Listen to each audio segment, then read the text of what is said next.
At ay yumuko upang manalangin sa ating Panginoon. Mahanda tayo sa mga salita ng Diyos na ating pakikinggan. Hallelujah, Jesus. Hallelujah. Aming Diyos naman dakila sa lahat, sa pangalan po ng aming Panginoong Jesus. Patuloy po kami nagpapasalamat sa kabutihan mo sa aming mga buhay. Maraming salamat, Lord, sa pagkakataong ito na binigay mo sa amin upang kami muling makapag-aral ng salita mo. We invite your presence, Lord, to be with us tonight. At kailangan namin na ito'y patuloy na pamahagi sa aming gagawing pag-aaral ng salita mo. Salamat po. In Jesus' name we pray. Amen. Amen. So magandang gabi mga kapatid. Magandang gabi po. So ilan po ito yung present last week? Ask kamay. Praise God. Halos lahat. So magkaroon po tayo ng short review. Sabi po, sa first word, natatandaan niyo po ba? Father, forgive them, for they know not what they do. So, ang first word po is a prayer. Jesus interceded and stood in the gap. He pleaded the Father for forgiveness for our sin. So, nagpapakita po ang first word of Jesus ng great example of love and forgiveness. Sa second word, sabi ganon, today thou shalt be with me in paradise. So, makita natin doon na kapag ang isang tao ay humingi ng tawad, yung totoong may pagsisisi, ay agad pong ipinapatawad ng ating Diyos. Hindi po siya nag-aalinlangan, hindi yung pagpapabukas pa, no? Yun. Sa pangatlo namang wika, ang sabi, woman, behold thy son, behold thy mother. Yan. So nakita po natin doon, no, ang pinakalayunin ng ating Panginoon, kung bakit nangyari yon ay upang ipakita na ang Panginoong Jesus ay namatay sa krus, hindi bilang anak ni Maria, kundi bilang anak ng Diyos. Amen? Ang pang-apat na wika, ang sabi ay, Eli, Eli, lama sabachthani. Sa Tagalog, sabi ay, Diyos ko, bakit mo ako pinabayaan? Pinabayaan in a sense na tiniis ng Diyos Ama ang Panginoong Jesus sa ganong kalagayan. Bakit po? Upang maganap at maging posible yung restoration of relationship ng tao at ng Diyos. Natutuwa po ba kayo mga kapatid? Amen. Praise God. So ngayon po ang ating panglimang wika. Buksan po natin ang mga dalang Bible sa John 19 verse 28. Babasahin po ng mga kapatid na babae sa 28 and then mga kapatid na lalaki sa 29. Ayan, sa mga wala pong dalang Bible, nasa monitor po. Mga kapatid na babae, sa Tagalog po, 28 and then 29 mga kapatid na lalaki. Handa na po ang mga kapatid na babae? Yes. Sige po, pagkatapos nito, pagkaalam ni Jesus ng lahat ng mga bagay na nananak upang matupad ang kasulatan ni sinabi na uuhaw ako. Mga kapatid na lalaki, sa 29. Mayroon po isang sisla ng lupa, kaya naglagay sila ng isang magbasak ng suna, isang susupot ng soto, at kanilang nilagay sa kanyang bibig. Salamat po. Yan. So yan po yung kalimang wika, I thirst or nauuhaw ako. Ilan po dito yung hindi nakaranas mauhaw? Wala. Tumawa si Manan. Ilan naman po dito yung nakaranas mauhaw? Amen. No? Ilan yung nauuhaw na? Yan. Ano ba naman tanong mo, Sister Jen? Sinisigurado ko lang po. No? So yun po, no? Ang pagkauhaw ay nararanasan ng sino mang may buhay. No? Ibig sabihin, may mortal body. Pag hindi po yan nauuhaw, ibig sabihin, walang buhay. O kaya, immortal yan, no? Iyon. So, the most immediate need of human, aside from oxygen, is water. Amen po ba? Amen. Ang sabi nga gano'n, no? Almost 60% yung water na content ng ating katawan of human body. And the body can survive up to 40 days without food, but can only survive 5 days without water. Yan. At isa po sa great scientific invention sa medisina ay yung tinatawag na IV fluids. Yan. Alam niyo po ba yung IV fluids? Mga nurses at pharmacists nating kapatid, alam na alam yan, no? So yun po yung ginagamit sa ospital ng mga doctor, nurses, to rehydrate ang isang pasyente na na-dehydrate. Yan. So napakahalaga po ng water. So ngayon naman po alamin natin, ano po ba yung purpose of fifth word? Una, sabi ganon, Jesus became human to save us and to sympathize with us. Jesus became human to save us and to sympathize with us. So Jesus was 100% God and 100% human. In John 1 verse 1, sa mga nakakabisa, in the beginning was the Word, and the Word was with God, and the Word was God. Yan. So 100% God, no? Malinaw na malinaw po. At pagdating sa verse 14, sa John 1 verse 14, makikita natin dyan, basahin ko na lang po. And the Word became flesh and dwelt among us, and we beheld His glory, and the glory as of only begotten of the Father, full of grace and truth. Yan, sa John chapter 1 verse 1, God was 100% God. Pagdating sa 14, sabi ganon, the Word became flesh. Diba? So in other words, Jesus was God and then became a human. Pag sinabing became a human, nagkatawang tao. Ang Panginoong Jesus ay nagkatawang tao. Kaya nga po pagdating dun sa text po natin na John 19 verse 28, nasabi niya na doon na, I thirst or nauuhaw ako. Kasi po, that time siya po ay nasa kalagayang tao, sabi ganon. So ang Panginoong Jesus ay 100% completely human na nakaranas ng torture at sobrang kahirapan sa kanyang physical na katawan. Siya po ay may katawan na kagaya ng sa katabi mo. No? Kagaya ng katawan natin na nasasaktan, nasusugatan, ano pa, nanghihina, at katawan na napapagod. Napapagod na po ba kayo? Sabi mo sa yung katabi, be strong in the Lord. Be strong in the Lord. Praise God. So, hindi lang po basta napagod ang Panginoon ng mga oras na yun, no? Siya po ay nabugbog. Nabugbog. Pag sinabing bugbog na siya po ay verbally abused, mentally tortured, and heavily beaten. Pag sa Tagalog po, gulpi sarado. Alam niyo po yung gulpi sarado, no? Gulpi sarado, isang nakaranas siya ng tadyak, suntok, diba? Batok, sampal, ano pa? Diba? Palo sa iba't ibang part ng kanyang katawan. No? Tapos saka po siya ipinako sa krus. So hindi lang po simpleng sugat, hindi konting pasak, diba? Konting dugo. Yung makikita natin sa katawan ng Panginoong Jesus ng mga oras na yun. Nakaranas po siya ng tinatawag na matinding physical suffering.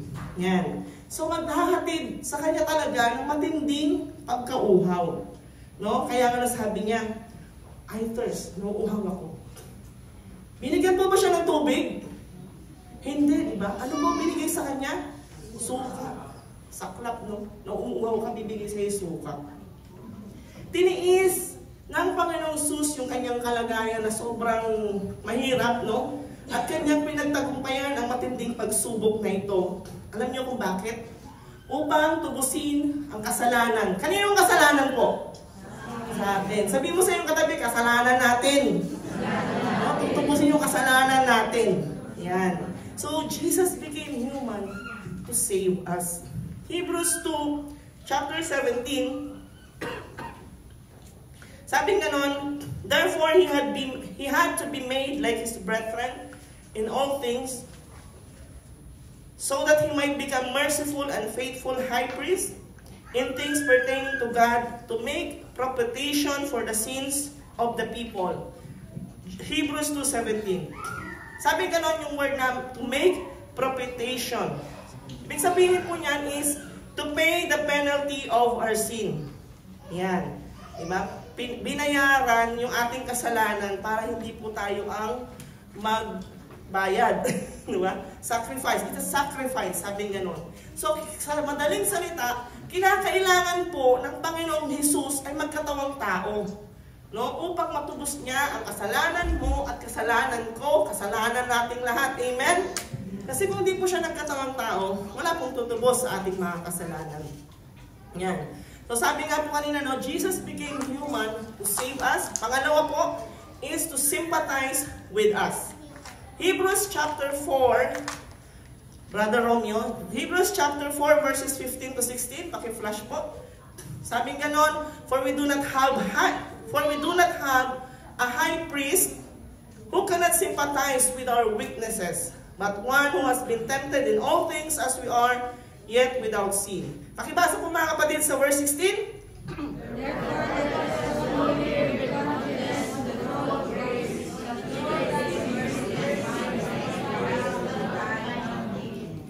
Salamat po. So, Jesus became human to sympathize with us. The word sympathy, sabi nga nun, is you understand someone's situation. You understand someone's problem. Di ba? Kaya nga pag may mga namatayan, no, nagsasabi na tayo ng nakikisimpatya tayo, to condole, di ba? Condolence, ganyan.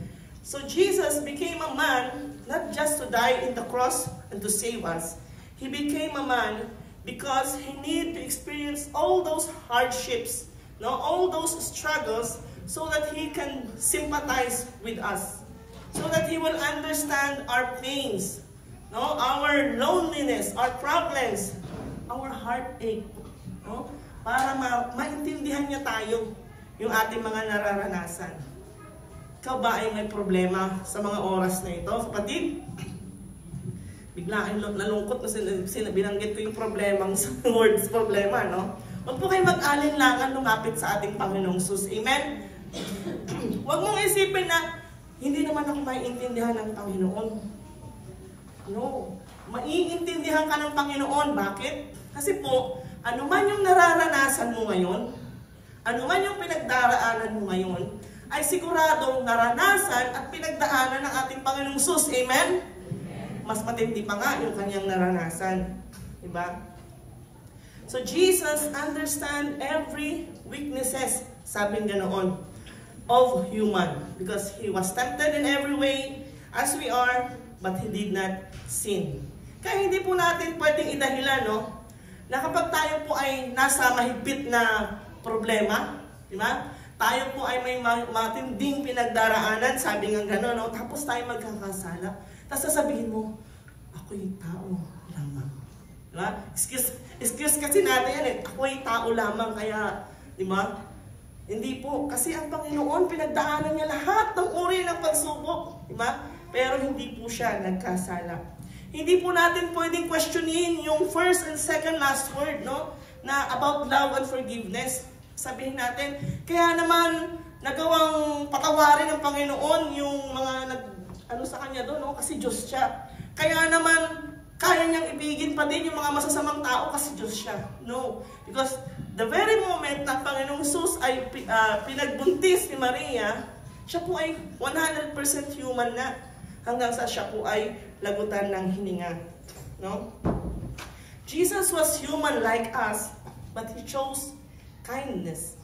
Sabing kindness, di ba? Natatandaan niyo ko yan?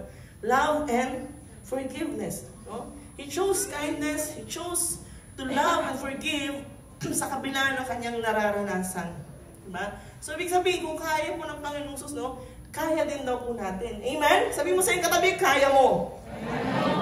Yan. So, always remember, we can come to Jesus directly with confidence. Sabi po dito sa binasa natin, no, verse 16, let us draw near with confidence. Sabi nga nun, huwag po tayong mag-alinlangan. Bakit? He understands. He understands you. Diba? He knows you. Sabi mo sa iyong katabi, He knows you. God knows you. God knows you. And God knows what are you going through. Alam niya kung ano yung nararanasan mo.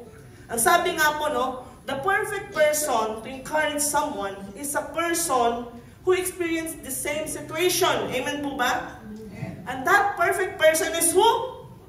Jesus. Amen. So, yun po na the greatest importance about Jesus' fifth word, I thirst, reminds you and me that Jesus became human to save us and to sympathize with us. Purihin po muna natin ang Panginoon.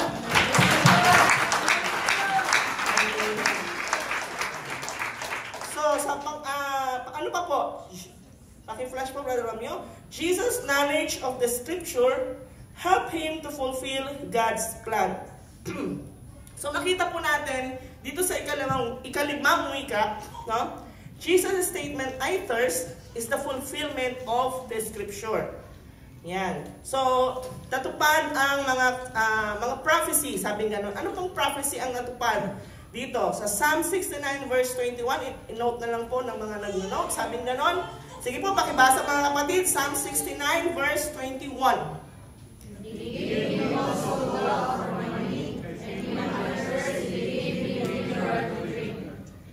Salamat po. So mayroon pong halos 20 prophecies na nangyari, naganap during Jesus' crucifixion. Isa na nga po itong Psalm 69 verse 1. At makikita po natin, no, sa ating text, going back to our text, John 19:28, sabi ganun, after this, Jesus knowing, diba? Sa Tagalog, pagkaalam ni Jesus. So, ibig sabihin, Jesus has knowledge in the scriptures. Kaya naman po, it helps him to fulfill God's plan in his life. The book of John showed us that everything was happening is according to God's plan. Fifth word, showing us on how important having a knowledge in the Word of God. Para magkaroon ng knowledge sa Word of God, ano po dapat natin gawin? Siyempre, kailangan nating basahin. Amen po ba? Basahin ang salita ng Diyos, saliksikin, sabi ganon, read, search, study, and meditate God's Word. Knowing with understanding. Knowing with understanding God's Word is knowing God. Diba? If you know the God that you serve, sabi ganon, is knowing His will and plans. Yan. Kaya napakahalaga po, no, na meron tayong knowledge. Meron tayong kaalaman sa salita ng Diyos. Kasi yan po yung magiging guidelines natin para ganapin yung kalooban ng Diyos, maging ang mga plano ng Diyos. Amen? So, ang kahilingang tubig ng Panginoon ay hindi lang po nagpapakita upang matupad yung kasulatan. Kundi ito po ay nagpapakita sa atin, nagpapatunay na nagtagumpay ang Panginoon sa paggawa ng kalooban ng Diyos Ama. Amen? Ipinakita doon, no? Sobrang nahihirapan na siya, di ba? Pero Jesus is willing and able to fulfill yung task na ibinigay sa Kanya sa kabila ng very difficult situation. Di ba? Ano po yung sekreto ng Panginoon? Alam mo ang sekreto ng Panginoon? Alam niya ang salita ng Diyos. May knowledge siya sa scriptures. Kilala niya, dahil nga alam niya ang salita ng Diyos, kilala niya ang Diyos Ama. Dahil kilala niya ang Diyos Ama, alam niya ang plano at kalooban ng ating Diyos. No? Kahit sa kabila ng nararanasan niya, hindi niya i-give up yung kanyang desire to do the will of God. Amen? Ikaw ba, kapatid? Gusto niyo po bang malaman at matupad ang plano ng Diyos sa buhay niyo? Amen. Gusto niyo bang maintindihan bakit yung nararanasan, yung mga nararanasan mo ngayon? Diba? Gusto mo bang ma-receive yung, or maintindihan, bakit yung hinihiling ko hanggang ngayon wala pa? Diba? Then, the answer is, you must know the Word of God. Sabihin mo sa iyong katabi, know the Word of God. No? At unawain mo ang salita ng Diyos. No? Search, study, and understand the Word of God. Diba? Kasi pag alam mo ang salita ng Diyos, kilala mo ang Diyos, malalaman mo kung anong kalooban ng Diyos. Huwag lang po yung basta nasabi na nagbasa po tayo, no? Hindi po batayan ng Diyos yung nabasa mo yung buong Bible, eh. Ang batayan po is kung paano mo nauunawaan yung salita ng Diyos. Amen? Ang kalooban ng Diyos po sa atin ay yung magkaroon po tayo ng tinatawag na heart knowledge. Narinig niyo na po ba yun? No? Hindi lang po yung head knowledge. Yan. Ano po ba yung head knowledge, Sister Jen? Ano po ba yung heart knowledge? Sige, ayan po nasa screen. Sige po, basahin po ng bawat isa. Mga kapatid na babae sa head knowledge. And head knowledge of everyone there is no change of heart. Alam lang pero hindi mo ginagawa. Yan. So heart knowledge has to do with the feeling and experiencing the truth of God's Word. It is when you read and study God's Word, may nakapangyaring change of heart and attitude. Ibig sabihin, may magandang nangyayari. Amen? So yan po kalooban ng Diyos sa atin na magkaroon ng heart knowledge, not head knowledge. So bilang conclusion po, no, the greatest importance of Jesus' fifth word is to remind you and me that He became human to save us and to sympathize with us. Huwag natin kakalimutan that Jesus was 100% God and 100% human. The thirst, the agony, the pain is very, very real. Hindi po siya nagbibiro, hindi po siya nagpretend, hindi po yun illusional, hindi yun imaginary, at hindi po yun prank. No? Totoong-totoo po yun. Ang Panginoong Sus ng mga oras na yon ay sobrang nakaranas ng matinding hirap, and there are no words good enough to describe what he endured for you and for me. No? At sabi ganon, nagpapakita rin ito ng importance ng pagkakaroon ng kaalaman sa salita ng Diyos. Marami pong tao na hihirapan, no? Kasi hindi nila kilala ang Diyos. Hindi nila alam yung mga pangako ng Diyos. Sa dami ng problema, walang alam na pangako ng Diyos. Paano hindi mahihirapan? Amen, mga kapatid? They feel lonely, empty, confused, kasi hindi nila alam kung ano yung purpose ng kanilang buhay. Hindi nila alam kung ano yung gagawin nila. Kasi hindi nagbabasa ng salita ng Diyos. Hindi umuunawa sa salita ng Diyos. So, dahil ang Panginoon may knowledge, sabing ganon, meron siyang malalim na relasyon sa Diyos. Kaya hanggang sa pinakamahirap na sitwasyon ng kanyang buhay, sabing ganon, pinakamahinang kalagayang physical po siya po ay nagtagumpay. No? Hindi po naging hadlang yon para hindi niya sundin o gawin ng kalooban ng Diyos. So sa kalagayang ipinakita ng ating Panginoong Sus sa 5th word, ipinapakita niya sa iyo at sa akin kung hanggang saan ang kaya mo, ang kaya ko, no? Para sumunod sa Diyos. God bless us all. Purihin po natin, Panginoon.